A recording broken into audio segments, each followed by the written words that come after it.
Imaginez. Vous ouvrez les yeux, et ce n'est pas un plafond que vous voyez, c'est une canopée. Des feuilles immenses, une lumière verte, un silence presque sacré. À quelques pas, un lac privé qui ne reflète personne d'autre que vous. Et le même homme qui a un jour soulevé Roland-Garros devant la France entière peut, le lendemain, traverser l'Atlantique dans sa tête, puis atterrir à Paris pour une soirée de gala, avant de finir la semaine dans un coin de Yaoundé où l'on l'appelle « chef ». Oui. En 2025, la vie de Yannick Noah ressemble à un montage trop parfait pour être vrai. Et pourtant, tout est là. Les maisons, les terrains, les adresses qui sentent le prestige. Les voitures et les symboles. La fortune, les revenus, les légendes qui circulent.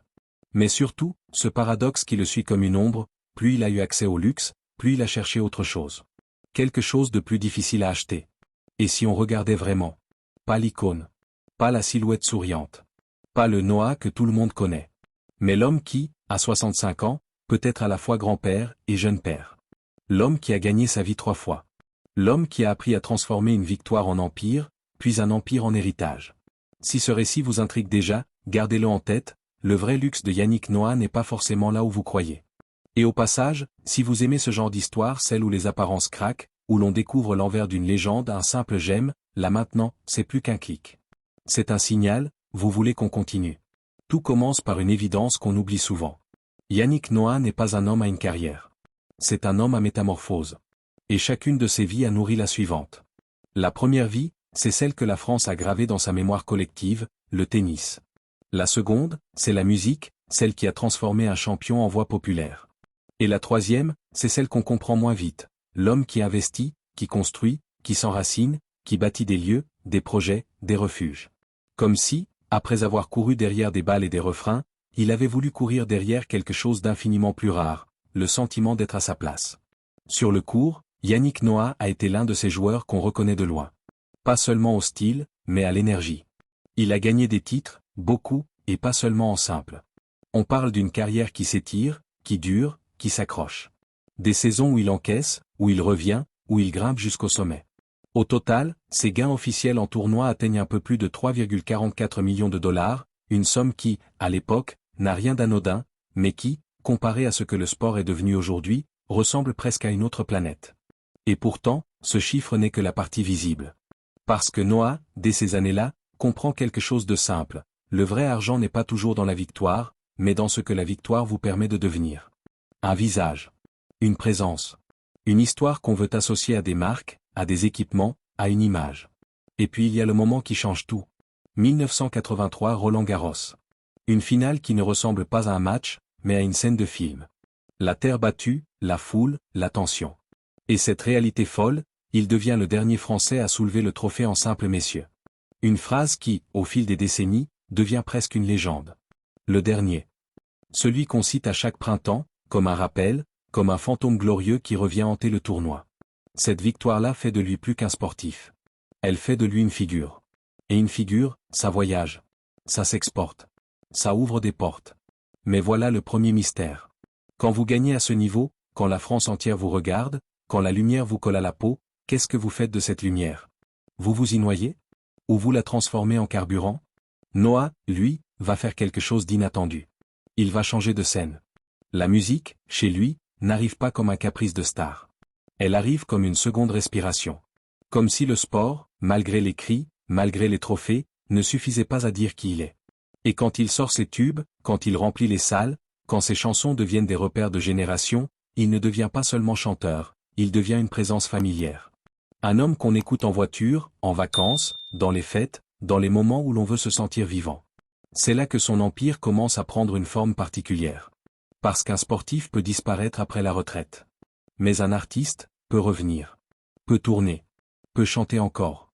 Peut réinventer son rapport au public. Et c'est exactement ce qu'il fait. Il y a des albums qui se vendent massivement, au point de devenir des repères dans l'industrie française.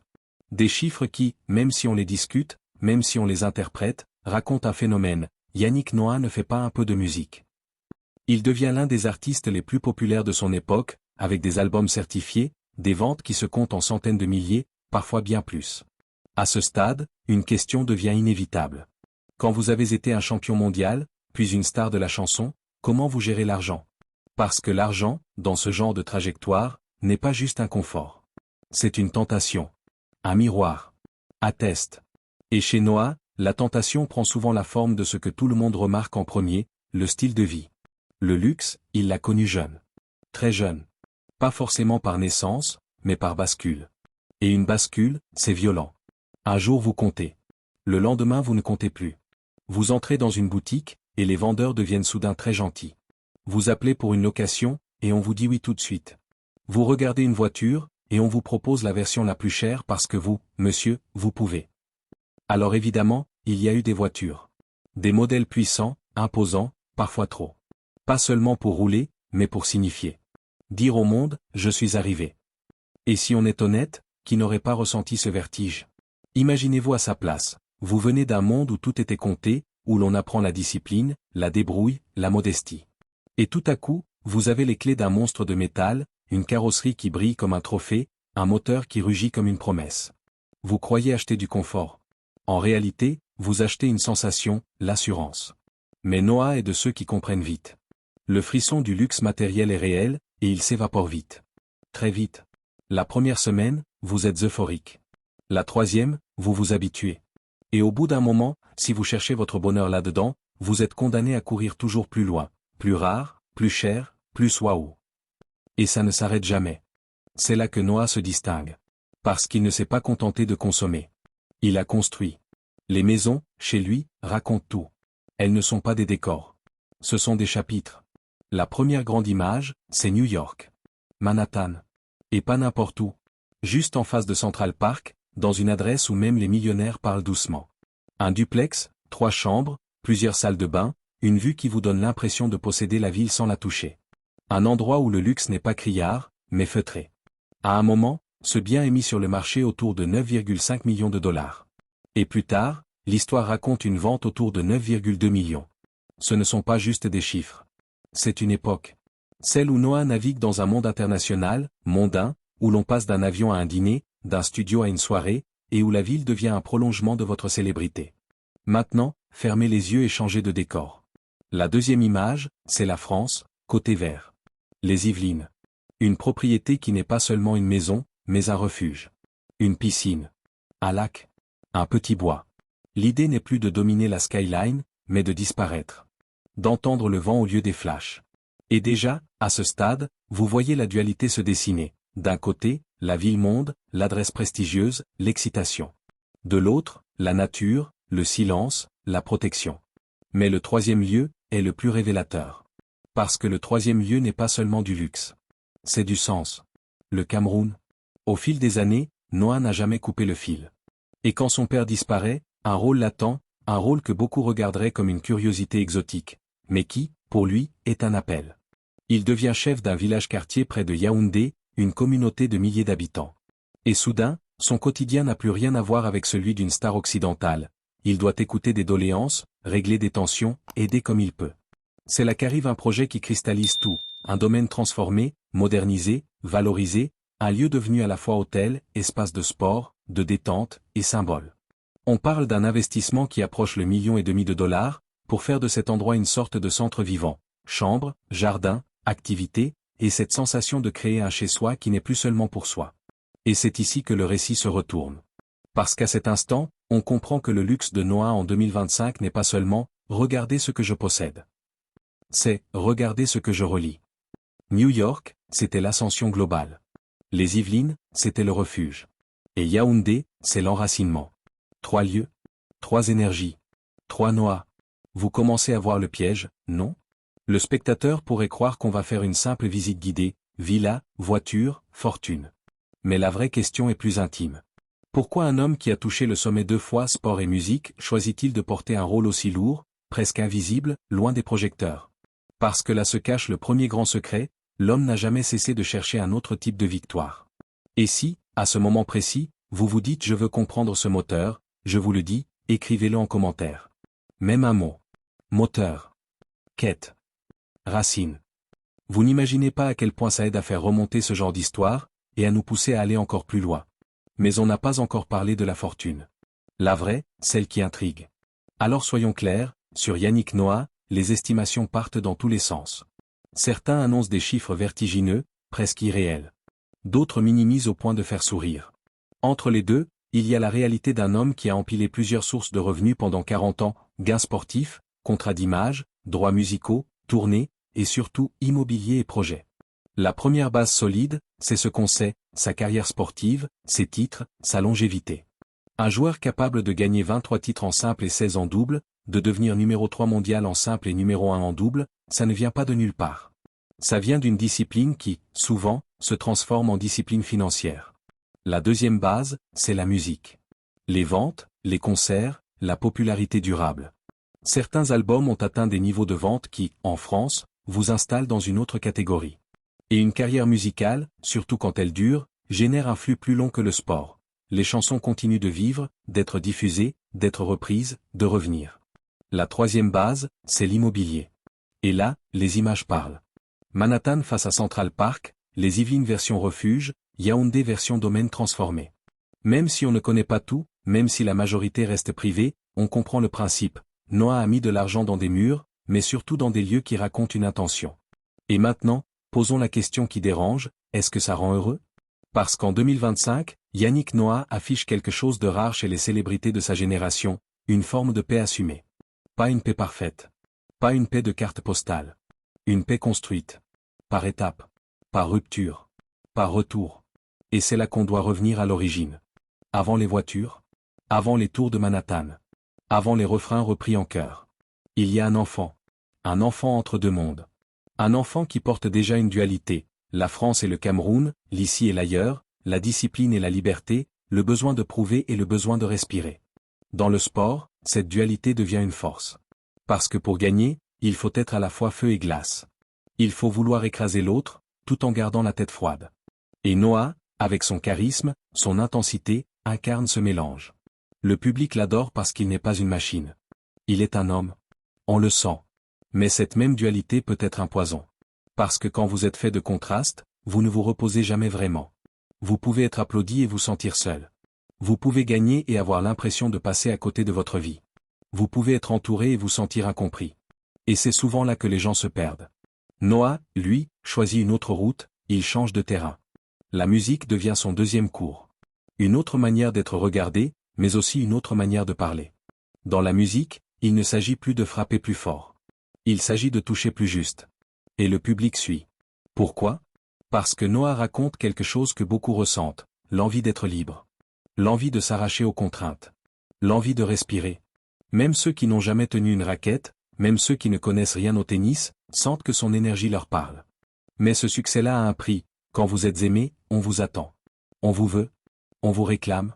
Et l'on oublie que vous êtes un être humain. Alors, qu'est-ce qu'il fait? Il crée des refuges. Dans les Yvelines, ce domaine devient une bulle. Un endroit où le luxe est moins regardé que laissez-moi. L'espace, le silence, l'eau, les arbres. La possibilité d'être un homme normal.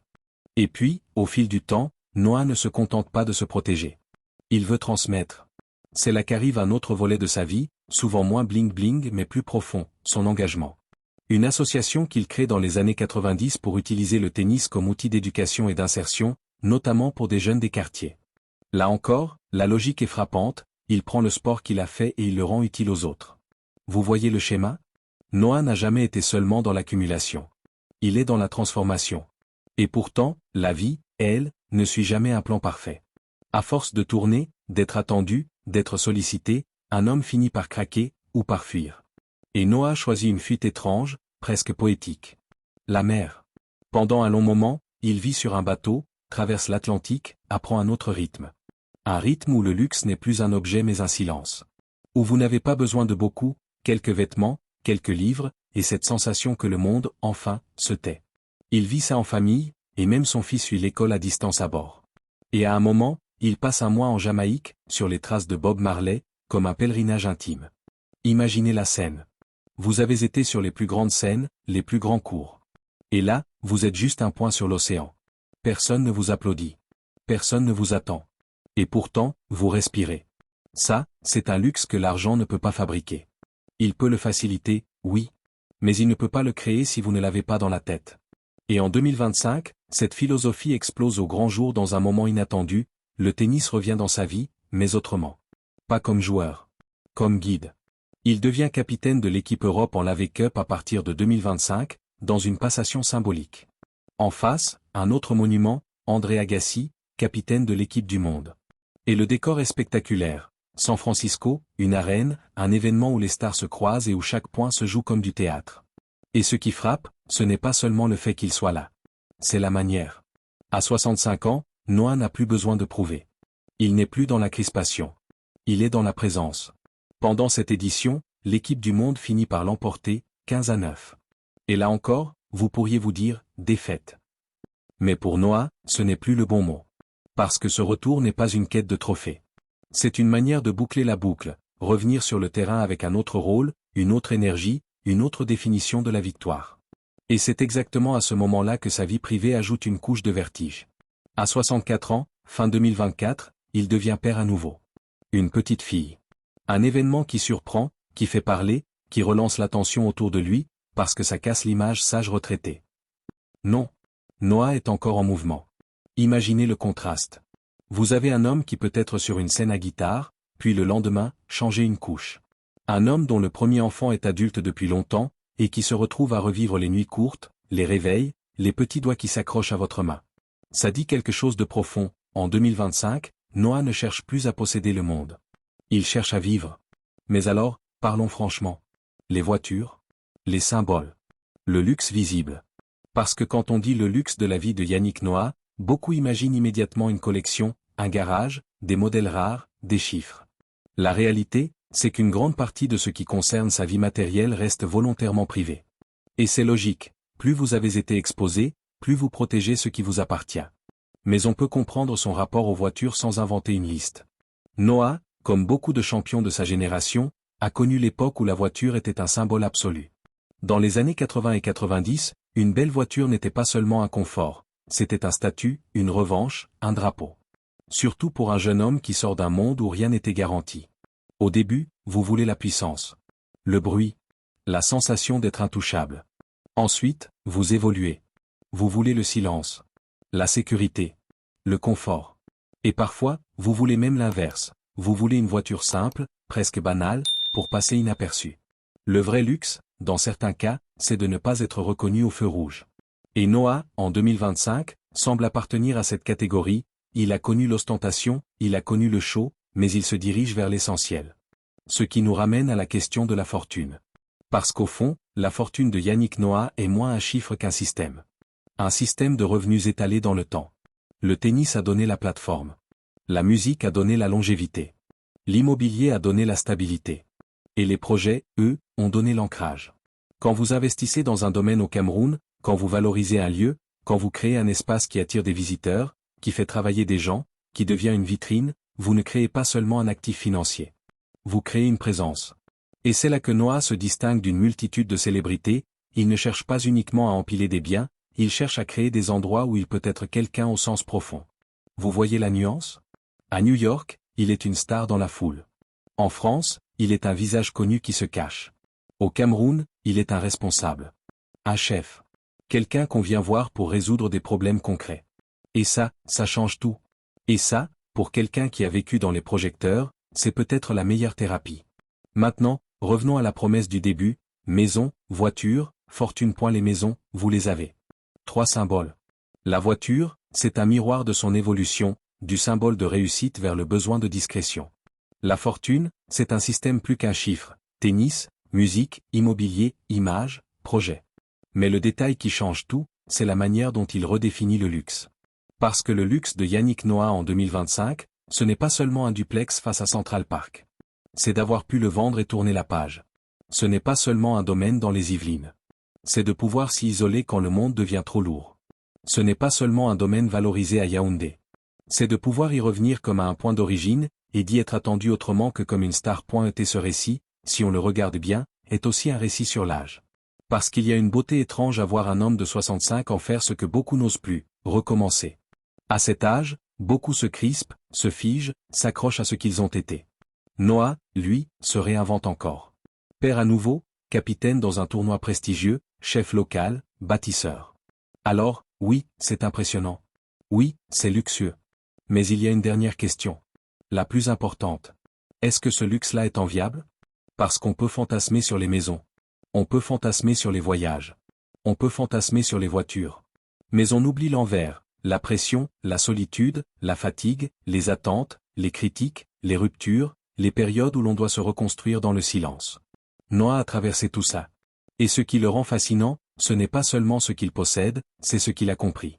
Il a compris que la vraie richesse, c'est de pouvoir choisir sa vie sans se trahir. Et ça, pour être honnête, c'est une richesse que très peu de gens atteignent, même avec des millions. Alors je vous laisse avec cette image. Un homme qui a été un gladiateur sur terre battue. Un homme qui a été une voix qui rassemble. Un homme qui, aujourd'hui, peut s'asseoir dans un jardin en France, marcher dans un domaine à Yaoundé, ou entrer dans une arène de tennis, et rester le même, un être humain en quête de paix. Si cette histoire vous a touché, si vous avez senti, ne serait-ce qu'une seconde, ce petit pincement qui dit il y a quelque chose de vrai là-dedans, alors abonnez-vous. Pas pour les chiffres. Pas pour le bling-bling. Mais pour ces trajectoires qui nous rappellent qu'une légende, avant d'être une légende, c'est une personne. Et vous, honnêtement, si on vous donnait le choix, une adresse face à Central Park, ou un endroit où l'on vous appelle chef parce que vous comptez vraiment, vous choisiriez quoi ?